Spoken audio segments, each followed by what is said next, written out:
summer job at the new and improved Freddy Fazbear's Pizza. I'm here to talk you through some of the things you can expect to see during your first week here and to help you get started down this new and exciting career path. Now, I want you to forget anything you may have heard about the old location, you know. Some people still have a somewhat negative impression of the company.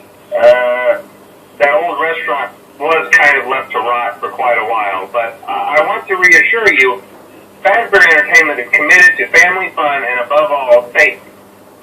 They've spent a small fortune on these new animatronics. Facial recognition, advanced mobility. They even let them walk around during the day. Isn't that neat? But most importantly, they're all tied into some kind of criminal database so they can detect a predator a mile away. Heck, we should be paying them to guard you.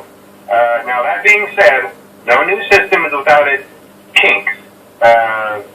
You're only the second guard to work at that location.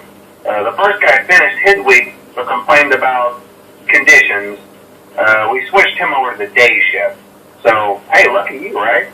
Mainly he expressed concern that certain characters seemed to move around at night and even attempted to get into his office.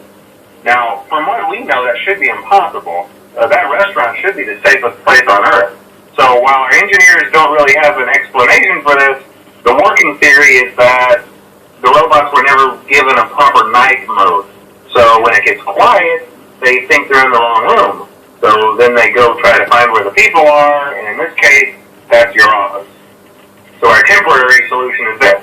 There's a music box over by the prize counter, and it's rigged to be wound up remotely. So just every once in a while, switch over to the prize counter video feed and wind it up for a few seconds. It doesn't seem to affect all of the animatronics, but it does affect one of them. And as for the rest of them, we have an even easier solution. You see, there may be a minor glitch in the system, something about robots seeing you as an endoskeleton without a costume on and wanting to stuff you into a suit. So hey, we've given you an empty Freddy Fazbear head. Problem solved. You can put it on any time and leave it on for as long as you want. Eventually anything that wandered in will wander back out. Something else worth mentioning is kind of the quirky modern design of the building. You may have noticed there are no doors for you to close. But hey, you have a light, and even though your flashlight can run out of power, the building cannot. So don't worry about the place going dark. Well, I think that's it. You should be golden. Check the lights, put on the Freddy head if you need to. Keep the music box wound up. Piece of cake. Have a good night, and I'll talk to you tomorrow.